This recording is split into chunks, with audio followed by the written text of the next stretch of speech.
നമസ്കാരം, ഞാൻ രാഹുൽ വാണിയമ്പാറയാണ്. ഒരു കാലവർഷം കൂടി കടന്നു വരികയാണ്. ദേശീയ NH 544 പണികൾ പൂർത്തീകരിച്ച് എന്ന് അവകാശപ്പെട്ടുകൊണ്ട് ടോൾ പിരിച്ചു തുടങ്ങി ഏകദേശം 2 വർഷമാകുമ്പോൾ തൽസ്ഥിതി തുടരുകയാണ്. ദേശീയപാത മുല്ലക്കരയിലുള്ള കാഴ്ചകളാണ് നമ്മൾ കണ്ടുകൊണ്ടിരിക്കുന്നത്.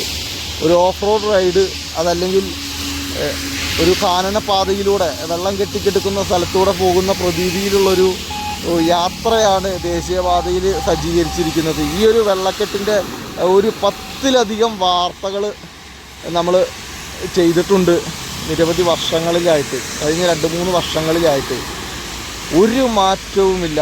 അശാസ്ത്രീയമായ റോഡ് നിർമ്മാണമാവാം, അല്ലെങ്കിൽ ആണ് എന്ന് തന്നെ നമുക്ക് പറയാം. റോഡിൽ ഇതുപോലെ വരുന്നവർ ശ്രദ്ധിക്കുക.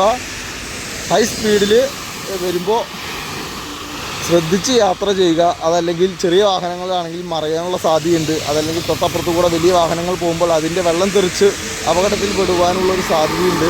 കൂടുതൽ നേരം ഇവിടെ നിന്ന് റിപ്പോർട്ട് ചെയ്യുന്നില്ല. നമ്മുടെ മേത്തേക്കും വെള്ളം വീഴാനുള്ള സാധ്യതയുണ്ട്.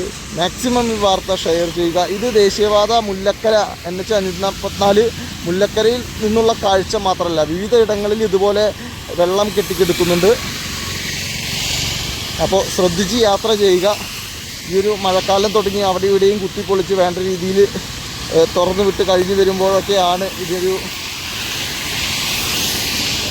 ശമനമുണ്ടാവുകയുള്ളൂ. അപ്പോഴേക്കും ഈ മഴക്കാലം കഴിയും, വീണ്ടും വേനൽക്കാലം വരും. അങ്ങനെ തുടർന്ന് പോയിക്കൊണ്ടിരിക്കുകയാണ്. കഥ തുടരും. ദേശീയപാത NH 44 കേരളത്തിലെ ഏറ്റവും വലിയ